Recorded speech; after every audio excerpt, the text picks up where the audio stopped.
इस मामले में एफआईआर हुई है, हाईकोर्ट में मामला है, सुप्रीम कोर्ट में मामला है, लेकिन ये मांग की जा रही है कि बाबा के खिलाफ एफआईआर दर्ज कराई जाए। क्या कोई आम आदमी, कोई पॉलिटिकल व्यक्ति, क्या कोई आगे नहीं आ पा रहा है कि बाबा के खिलाफ एफआईआर दर्ज कराई जाए? हाँ, अभी एक अपडेट जरूर मिला है हमको कि पटना में एक बीजेपी नेता ने एफआईआर दर्ज कराई है बाबा के नाम पर।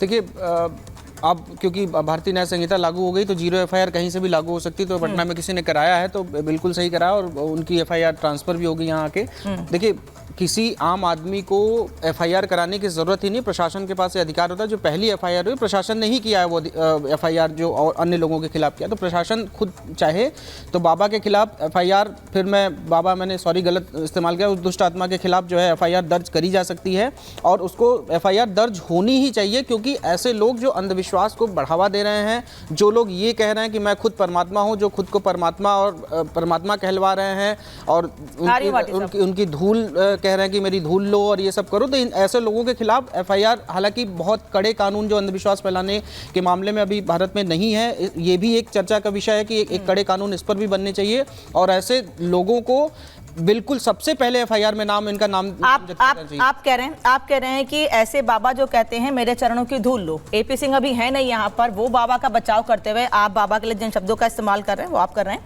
वो कह रहे हैं कि कभी उन्होंने ऐसे शब्द का इस्तेमाल नहीं किया, कभी नहीं कहा कि मेरे चरणों की धूल लो या मेरे पैर छुओ।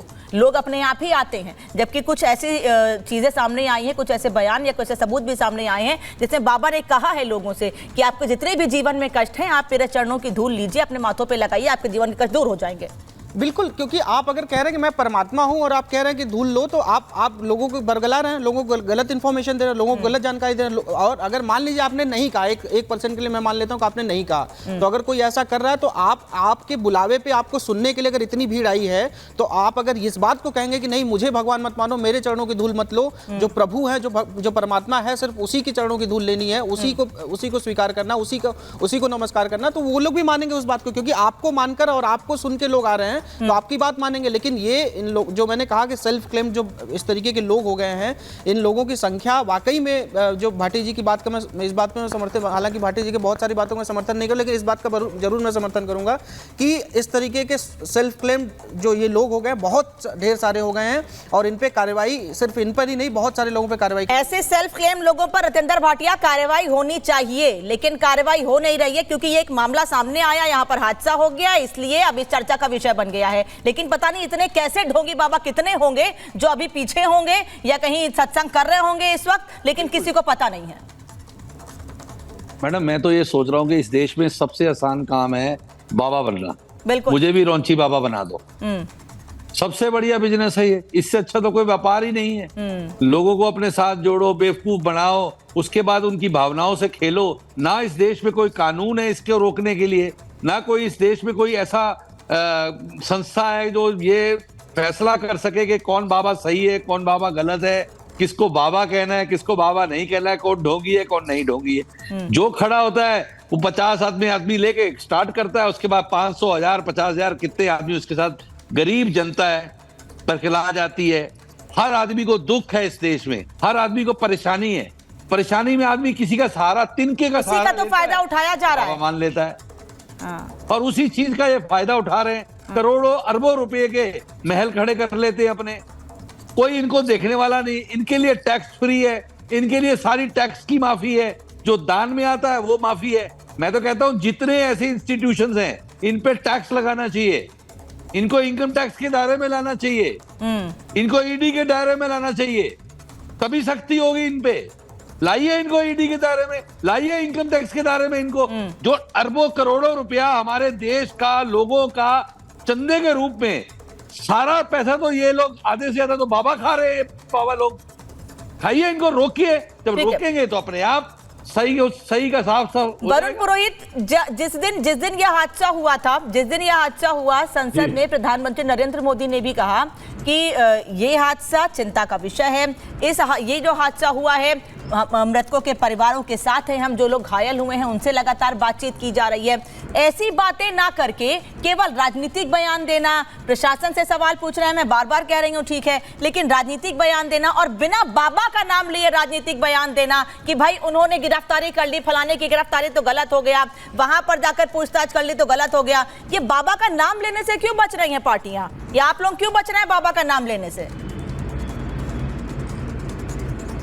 नहीं, हम तो नहीं बच रहे हैं। मैं तो कल भी कहा था, बाबा मत बोलो, पाखंडी बोलो, ढोंगी बोलो, ऐसे लफंगों को जो समाज में कर रहे हैं। असली बात जो भाटी जी ने शुरुआत में उठाई थी, सोशियोलॉजिकल कॉज क्या है कि पब्लिक इतनी हताश है, उनकी मनोदशा ऐसी कैसे हो रखी है कि वो बेचारे बाबाओं के इनके जो पाखंडियों के क्यों चले जाते हैं। इसलिए हो रही है कि उनकी कितनी दुर्दशा देश के अंदर हो रही है। तो वो इतनी दुर्दशा की, मनोदशा की ऐसी हालत होने के बाद जाते हैं भाई कोई आसरा मिल जाए, कोई सहारा मिल जाए।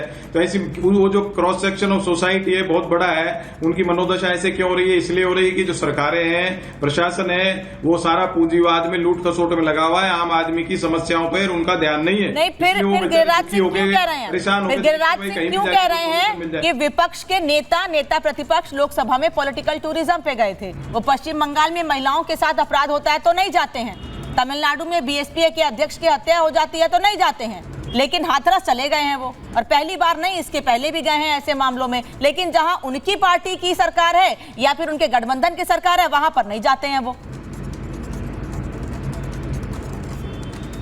अनामिका जी, मणिपुर तो प्रधानमंत्री जी जाते नहीं, राहुल जी तो वापस जा रहे हैं, गुजरात भी गए हैं। इसलिए बार बार जो वही तो सवाल पूछ रही हूं सर, वो राहुल गांधी वहीं जाते हैं जहां सहूलियत होती है। अब मेरी बात तो सुन लो आप पूरी। हाँ, सुन रही हूँ सर, लेकिन सवाल भी सुनिए फिर। अब मेरी सुनना नहीं चाहते तो क्या मैं क्या करूँ? सहूलियत सुन रही हूँ, बोलिए। हाँ, फिर पूरी सुन तो लो, मेरे एक शब्द नहीं बोल, सेंटेंस ही पूरा नहीं करने दे रहे हो आप। चिन्मयानंद बलात्कार के केस वापस कोई लेगा? हाथरस में बच्ची को रात को दाह संस्कार कर देगा, थाली कटोरे बजवाएगा। ऐसी सरकार से क्या आप अपेक्षा करोगे? अनेकों उदाहरण मैं गिना सकता हूँ। और हर बात, राहुल गांधी तो प्रधानमंत्री है नहीं, इनको तो टारगेट करना कांग्रेस में बोल रहे हैं। अरे भैया, चर्चा आज कहाँ की हो रही है? हम चर्चा कर रहे हैं क्या कि राजस्थान में आपकी सरकार थी, 7,000 महिलाओं पे दुष्कर्म हुआ और आपके एक मंत्री कहते हैं कि मर्दों का प्रदेश है। आज चर्चा इस पे हो रही है, अध्यक्ष से पूछा जा रहा है। बीजेपी का बाबा जो है दूसरों को बोलने नहीं दे रहा डिबेट में, ऐसी चीजें बाबा को तो रोको। आज जरूर सवाल पूछा जाएगा, जनता की आवाज नहीं आने देते हैं लोग। ऐसी घटना होती है, ये है पाखंडी ढोंगी। मैंने पश्चिम बंगाल का नाम लिया, मैंने पूछ लिया उनसे, मैंने पूछ अरे भैया, आपको नहीं अच्छे लगे? समाज में सभी अच्छे बुरे लोग होते हैं, किसी को बोलने नहीं देंगे आम जनता की समाज में व्यक्ति बुरे होते हैं, समाज में राजनेता भी बुरे होते हैं। यूपी में सत्ता में हो, एक भी बाबा फर्जी पाखंडी को रोका क्या? नहीं रोका ना किसी फर्जी पाखंडी को। हर बात में सुबह शाम आप रोक के दिखा दीजिए, हिमाचल में दिखा दीजिए, जहाँ जहाँ आपकी सरकार है वहाँ दिखा दीजिए, राजस्थान में दिखाई होती है आज तक। ऐसे मुझे समझ में नहीं आ रहा है। वरुण पुरोहित, सिर्फ बता दीजिए कि राहुल गांधी पे जो आरोप लग रहे हैं कि राहुल गांधी अपनी सहूलियत से जाते हैं, राहुल गांधी को जहां लगता है कि वोट बैंक मिल सकता है, राहुल गांधी को जहां लगता है कि लोगों तक गलत मैसेज पहुंचा पाएंगे, राहुल गांधी वहां जाते हैं। बीजेपी के नेता ये कह रहे हैं, इस पर जवाब दीजिए। अनामिका जी, मोदी जी को तो लग ही नहीं रहा, मोदी जी को लग ही नहीं रहा। मणिपुर हाथरस कहीं भी कहे क्या हाथरस? मोदी जी को जाना चाहिए ना, प्रधानमंत्री तो हैं। वो तो क्रिकेट प्लेयरों से बैठ के हंसी मजाक करेंगे और दूसरे विपक्ष तो गलत है मिलना उनसे, गलत है मिलना। और भी गए, गुजरात से आते हैं, राजकोट। अब यहाँ क्रिकेट के प्लेयर्स कहाँ से आ गए सर? वहां नहीं गए। कुछ भी बोलना है, मतलब कुछ भी नहीं बोलना है ना भाई। हादसा हो रहा है, आपको हंसी मजाक सूझ रही है। राहुल गांधी क्यों चले गए? राहुल गांधी मतलब कोई भी नहीं जाए। अनामिका जी, मैंने छोटा सा सवाल इनसे पूछा, केवल समाज में बाबा ही खराब है। मैं रतिंदर भाटिया के पास जाऊं उसके पहले एमएच खान, हिंदू धर्म को गाली दे देंगे, जो बैठ के कहीं कुछ भी कहते हैं वो भी खराब है, या सिर्फ बाबा ही खान? आप कह रहे हैं कि मायावती कह रही हैं कि अगर हमारी सरकार होती तो ये हादसा नहीं होता, हमारी सरकार में कोई भी हादसा ऐसा नहीं हुआ है। लेकिन बीजेपी तो आरोप लगा रही है कि वो राजनीति कर रही है हादसे पर। उनको ऐसा लग रहा है कि इस हादसे से वो वोट बैंक हासिल कर सकती हैं, जो बढ़ता जा रहा है उनका अलग अलग पार्टियां और अलग अलग लोगों में। नहीं, बीजेपी क्या कह रही है इस पे आप गौर क्यों नहीं कर रही? वो ये नहीं बता पा रहे हैं कि एसडीएम को बर्खास्त क्यों नहीं किया गया, इंस्पेक्टर को बर्खास्त क्यों नहीं किया गया? जिसने परमिशन दिया है उसको बर्खास्त पहले करो, चौकी इंचार्ज को बर्खास्त करो। जब 80,000 का परमिशन मांगा और 2.5 लाख वहां पहुंच गए तो गिनती किसने की? प्रशासन ने की। तो क्या प्रशासन उस वक्त हवाई जहाज से यमलोक में गया था क्या? अरे कहाँ थे ये लोग? एसपीडीएम कहाँ थे? क्यों नहीं एसपीडीएम का ट्रांसफर हो रहा है? जब तक ट्रांसफर नहीं करोगे ये न्यायिक जांच नहीं हो पाएगी। ये अड़ंगा डालेंगे। आप ईमानदारी से अगर जांच करना चाहते हो तो सबसे पहले एसडीएम, सीओ और इंस्पेक्टर को सस्पेंड करो और डीएम, एसपी का ट्रांसफर करो। एसएन सिंह साहब ये कह रहे हैं आप अड़ंगा डालेंगे।